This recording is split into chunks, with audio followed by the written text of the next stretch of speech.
الحمدللہ وکفی وسلام علی عبادہ الذین اصطفی اما بعد اعوذ باللہ من الشیطان الرجیم بسم اللہ الرحمن الرحیم قال اللہ تبارک و تعالی فی قرآن المجید ثانی اصلین اذ ہما فی الغار صدق اللہ العلی الولی الحی القیوم درود شریف پڑھ لیجئے اللہم صلی علی سیدنا نبینا مولانا محمد وعلی آل سیدنا نبینا مولانا محمد وصحابہ بارک وسلم۔ حضرات اعلیٰ حضرت مجدد دین و ملت شاہ امام احمد رضا خان فاضل بریلوی علیہ رحمت و رضوان نے اپنی کتاب فتاوی رضویہ شریف میں یہ لکھا ہے، اور اسی طرح آپ نے اور ہم نے جمعہ کی نماز میں جو خطبہ ہوتا ہے اس میں بھی آپ نے اور ہم نے یہ سنا ہے۔ کیا سنا ہے؟ آپ نے اور ہم نے سنا ہے افضل البشر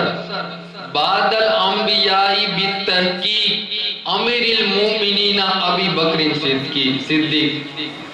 کہ تمام نبیوں کے بعد اگر کوئی سب سے افضل اگر کوئی ہستی ہے تو سیدنا صدیق اکبر رضی اللہ تعالیٰ عنہ کی ہستی ہے۔ تمام انبیاء کرام کے بعد تمام صحابہ میں اگر کوئی سب سے افضل اگر کوئی ہستی ہے تو سیدنا صدیق اکبر رضی اللہ تعالیٰ عنہ، اور بتاتے ہیں کہ آپ کی اتنی بڑی شان ہے، اتنی بڑی شان ہے کہ پچھلی امتوں میں جو کتابیں دی گئی تھی ان کتابوں میں بھی آپ کا تذکرہ ملتا ہے۔ پچھلی امتوں میں بھی بتاتے ہیں کہ جب حضور صلی اللہ تعالیٰ علیہ وسلم نے اعلان نبوت فرمایا، آپ نے نبی ہونے کا دعویٰ فرمایا 40 سال کی عمر میں، حالانکہ ہم نبی تو پہلے سے ہی تھے لیکن نبی ہونا اور بات ہے، اعلان کرنا اور بات ہے، تو حضور نبی تو پہلے سے ہی تھے لیکن آپ نے نبی ہونے کا اعلان 40 سال کے بعد فرمایا۔ جب آپ نے 40 سال کے بعد اعلان نبوت فرمایا اس وقت سیدنا صدیق اکبر رضی اللہ تعالیٰ عنہ مکہ شریف میں موجود نہیں تھے بلکہ آپ یمن گئے ہوئے تھے۔ جب آپ یمن تھے، یمن میں آپ بیپار کرنے کے لیے، خرید و فروخت کرنے کے لیے آپ گئے ہوئے تھے، وہاں جا کر کے آپ کی ملاقات ایک شیخ سے ہوئی، ایک جو پرانی کتابیں ہیں اس کے جو ماہر تھے اور اس کے جو بڑے عالم تھے ان سے آپ کی ملاقات ہوئی۔ جب ان سے ملاقات ہوئی تو اس شیخ نے آپ سے پوچھا، آپ کو دیکھ کر ہی پوچھا کہ آپ حرم شریف سے آئے ہو، مکہ شریف سے آئے ہو؟ تو سیدنا صدیق اکبر رضی اللہ تعالیٰ عنہ نے فرمایا کہ ہاں میں مکہ شریف سے آیا ہوں۔ کہ آپ مکہ شریف میں جو قبیلہ ہے وہ قریش سے آپ ہو؟ انہوں نے کہا ہاں میں قریش سے ہوں۔ تو انہوں نے کہا قریش کا جو قبیلہ ہے بنو تیم، کیا آپ اس سے ہو؟ تو سیدنا صدیق اکبر رضی اللہ تعالیٰ عنہ نے فرمایا کہ ہاں میں اس سے ہوں۔ تو اس شیخ نے کہا کہ آپ اپنا جبہ، اپنا کرتا اونچا کیجئے، اٹھائیے تاکہ میں ایک چیز دیکھ لوں۔ جب اس شیخ نے یہ کہا تو سیدنا صدیق اکبر رضی اللہ تعالیٰ عنہ نے فرمایا کہ مجھے ایسا محسوس ہوتا ہے کہ تم میرے بارے میں کچھ نہ کچھ جانتے ہو، کیونکہ جب تم نے کہا کہ مکہ شریف سے ہو تو میں مکہ شریف سے ہوں، آپ نے کہا قریش سے ہو تو یقیناً میں قریش سے ہوں، آپ نے کہا قریش کا قبیلہ بنو تیم سے ہو تو میں بنو تیم سے ہوں، تو مجھے ایسا محسوس ہو رہا ہے کہ آپ کچھ نہ کچھ میرے بارے میں پہلے سے ہی جانتے ہیں، تو آپ مجھے بتائیے کہ آپ کیا میرے میں تلاش کر رہے ہیں، اس کے بعد ہی میں اپنا کرتا اٹھاؤں گا۔ تو اس شیخ نے کہا کہ میں نے صحیح کتابوں میں پڑھا ہے، جو آسمانی کتابیں قرآن سے پہلے جو اس وقت نازل ہو چکی تھی، انہوں نے کہا کہ میں نے صحیح علم میں پڑھا ہے کہ مکہ شریف میں ایک نبی مبعوث ہوگے اور ان کا ساتھ دینے والے 2 شخص ہوگے تو سب سے پہلے اسلام لائیں گے، ایک تو جوان ہوگا اور ایک آدھڑ عمر کا ہوگا۔ تو جو آدھڑ عمر کا جو شخص ہوگا جن کے بارے میں ہماری کتابوں میں آیا ہے، مجھے ایسا لگ رہا ہے کہ وہ شخص تم ہی ہو۔ اب سیدنا صدیق اکبر رضی اللہ تعالیٰ عنہ جب یہ سنا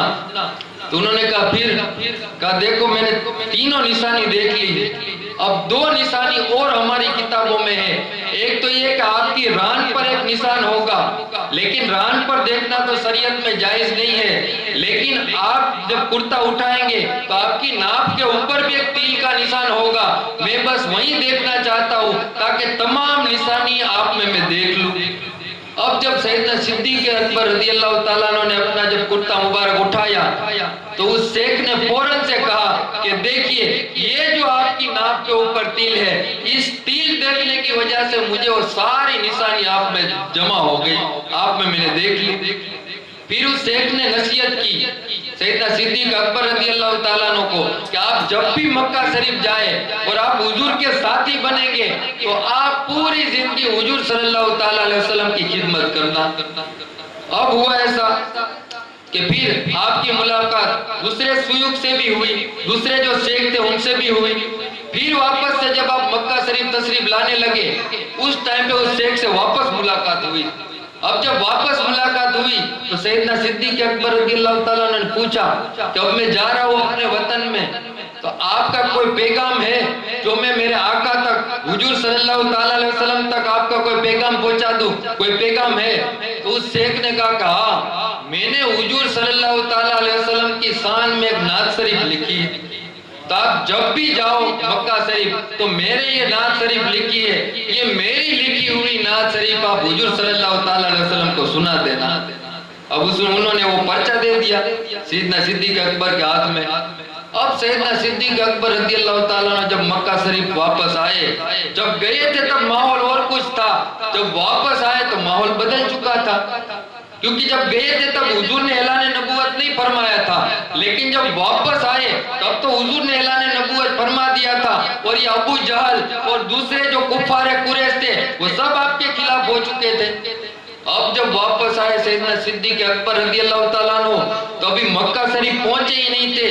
ان کی سرحد پر ہی تھے۔ اتنے میں کیا ہے کہ ابو جہل اور دوسرے جو کفار قریش تھے وہ انتظار میں ہی تھے کہ سیدنا صدیق اکبر جب آئے تو وہ کچھ فیصلہ کرے۔ اب سیدنا صدیق اکبر کو جب انہوں نے دیکھا تو سیدنا صدیق اکبر سے کہا کہ ابو بکر صدیق تمہیں پتا ہے کہ تمہارے جانے کے بعد مکہ میں کیسے حالات ہیں؟ انہوں نے کہا کیا بات ہے؟ کہا ابو طالب کے بھتیجے نے اعلان کر دیا ہے کہ میں نبی ہوں۔ بھلا بتاؤ، کہا یتیم کا بچہ بھی کبھی نبی ہو سکتا ہے؟ حالانکہ اس نے کیا ہے کہ ابو بکر صدیق رضی اللہ تعالیٰ عنہ کو بھی اپنا حامی بنانے کی کوشش کی۔ کہا بتاؤ تو صحیح، کیا یتیم کا بچہ بھی کبھی نبی ہو سکتا ہے؟ اب سیدنا صدیق اکبر رضی اللہ تعالیٰ عنہ نے کہا کہ میں تب تک تمہیں کوئی فیصلہ نہیں سناؤں گا جب تک میں میرے محبوب حضور صلی اللہ تعالیٰ علیہ وسلم سے جب تک ملاقات نہیں کر لوں گا تب تک تمہیں کوئی فیصلہ نہیں سناؤں گا۔ اب سیدنا صدیق اکبر رضی اللہ تعالیٰ عنہ سیدھے پہنچے ماں خدیجۃ الکبریٰ کے گھر پر۔ جب وہاں پہنچے آپ نے دروازہ کھٹکھٹایا، جب دروازہ کھٹکھٹایا تو دروازے کھولنے والے یہ آپ کے اور ہمارے آقا حضور صلی اللہ تعالیٰ علیہ وسلم تھے۔ آپ نے دروازہ کھولا اور دروازہ کھولتے ہی حضور صلی اللہ تعالیٰ علیہ وسلم نے فرمایا یا ابا بکر انی رسول اللہ الیکا و الی الناس جمیعا، کہ ابو بکر مجھے اللہ تبارک و تعالیٰ نے رسول بنا کر بھیجا ہے تمہاری طرف اور تمام انسانیت کی طرف، تمام لوگوں کی طرف۔ اب یہ سوچنے جیسی بات وہی ہے کہ حضور یہ فرما دیتے کہ ابو بکر صدیق مجھے تمام انسانوں کے لیے نبی بنا کر بھیجا گیا ہے، تم بھی انسان ہو تو میں تمہارا بھی نبی ہوں۔ لیکن نہیں، حضور نے یہ نہیں فرمایا، حضور نے فرمایا کہ مجھے نبی بنا کر بھیجا گیا ہے تمہاری طرف اور تمام لوگوں کی طرف، یعنی ابو بکر صدیق رضی اللہ تعالیٰ عنہ کو حضور نے الگ رکھا اور پوری کائنات کو، پوری انسانیت کو حضور صلی اللہ تعالیٰ علیہ وسلم نے الگ رکھا۔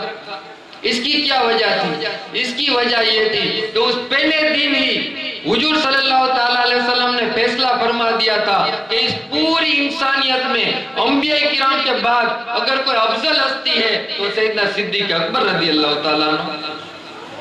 اور ایک حدیث پاک میں آتا ہے، اس میں یہ آتا ہے کہ جب حضور صلی اللہ تعالیٰ علیہ وسلم نے ایک خواب دیکھا. اب خواب کیا دیکھا؟ حضور صلی اللہ تعالیٰ علیہ وسلم نے خواب دیکھا کہ ایک تراجو ہے، اس کے ایک پلڑے میں اللہ تبارک و تعالیٰ نے حضور صلی اللہ تعالیٰ علیہ وسلم کو رکھا، اور دوسرے پلڑے میں اللہ تبارک و تعالیٰ نے پوری انسانیت کو رکھا، حضور کی پوری امت کو رکھا، لیکن حضور والا پلڑا بھاری ہو گیا. پھر حضور نے خواب میں دیکھا کہ حضور صلی اللہ تعالیٰ علیہ وسلم اس پلڑے سے نیچے تشریف لائے، اور اسی پلڑے میں سیدنا صدیق اکبر رضی اللہ تعالیٰ عنہ کو رکھا گیا، اور دوسرے پلڑے میں تمام انسانیت کو، حضور کی تمام امت کو رکھا گیا. لیکن ہوا کیا کہ ایک پلڑے میں تو ابو بکر صدیق ہے، دوسرے پلڑے میں سیدنا فاروق اعظم، عثمان غنی، مولا علی اور تمام صحابہ، حضرت ابو ہریرہ، حضرت عبداللہ ابن مسعود، تمام صحابہ، تابعی، تابعی، یہاں تک کہ گوشت، قلندر، مرد، یہ حضور کی پوری امت دوسرے پلڑے میں، اور ایک پلڑے میں سیدنا صدیق اکبر کو رکھا گیا. پھر بھی سیدنا صدیق اکبر رضی اللہ تعالیٰ عنہ والا پلڑا بھاری ہو گیا. تو اس سے پتہ چلتا ہے کہ پوری کائنات میں انبیاء کرام کے بعد اگر کوئی سب سے عظیم ہستی اور سب سے افضل ہستی اگر کوئی ہے تو سیدنا صدیق اکبر رضی اللہ تعالیٰ عنہ. ہاں، ایک مرتبہ حضور صلی اللہ تعالیٰ علیہ وسلم بیٹھے ہوئے تھے، اور صحابہ کرام کا جو مجمع بیٹھا ہوا تھا، تو حضور صلی اللہ تعالیٰ علیہ وسلم فرمانے لگے کہ میرے صحابیوں، جنت میں ایک دروازہ ایسا ہے کہ جہاں نمازیوں کو بلایا جائے گا، وہ دروازہ پکارے گا، اے نمازیوں تم میرے اندر سے ہو کر کے گزرو اور جنت میں داخل ہو جاؤ. حضور نے فرمایا دوسرا دروازہ ایسا ہے جہاں روزے داروں کو بلایا جائے گا، وہ دروازہ بلائے گا، اے روزے داروں تم میرے اندر سے ہو کر کے جنت میں داخل ہو جاؤ. حضور نے فرمایا کہ فلاں نیکی کرنے والوں کو بلایا جائے گا، فلاں نیکی کرنے والوں کو فلاں دروازہ بلائے گا. جب حضور نے یہ بیان فرما لیا، سیدنا صدیق اکبر رضی اللہ تعالیٰ عنہ نے پوچھا یا رسول اللہ صلی اللہ تعالیٰ علیہ وسلم، کیا آپ کی امت میں کوئی ایسا بھی نیک ہے کہ جنت کے تمام دروازے اس کو پکارے کہ اے امتی تو میرے اندر سے ہو کر کے گزرے؟ کیا حضور صلی اللہ تعالیٰ علیہ وسلم کی امت میں ایسا بھی کوئی نیک ہے؟ جب حضور صلی اللہ علیہ وسلم سے پوچھا گیا تو حضور صلی اللہ تعالیٰ علیہ وسلم نے کہا ہاں، ایک نیک آدمی ایسا ہے کہ جنت کے تمام دروازے اس کو پکاریں گے، اور تمام دروازے یہ خواہش کریں گے کہ یہ آدمی ہم میں سے ہو کر کے جنت میں داخل ہو. جو نمازی والا جو دروازہ ہے وہ بھی پکاریں گے، روزے دار والا جو دروازہ ہے وہ بھی دروازہ پکارے گا. جنت کے تمام دروازے اس کو اپنی طرف بلائیں گے اور کہیں گے کہ تم ہمارے اندر سے ہو کر کے جنت میں داخل ہو. تو سیدنا صدیق اکبر نے پوچھا یا رسول اللہ اتنی خوش نصیب ہستی ہے کون؟ تو حضور صلی اللہ تعالیٰ علیہ وسلم نے فرمایا کہ وہ پوچھنے والا ابو بکر خود ہی ہے، وہ ابو بکر ہی ہے کہ جنت کے 8 دروازے اس کو پکاریں گے تم میرے اندر سے ہو کر کے گزرو. تو حضرات اتنی بڑی ہستی کا نام سیدنا صدیق اکبر رضی اللہ تعالیٰ عنہ ہے، اور اس پوری امت میں اگر کوئی سب سے افضل ہے حضور کے بعد، انبیاء کرام کے بعد، تو سیدنا صدیق اکبر رضی اللہ تعالیٰ عنہ.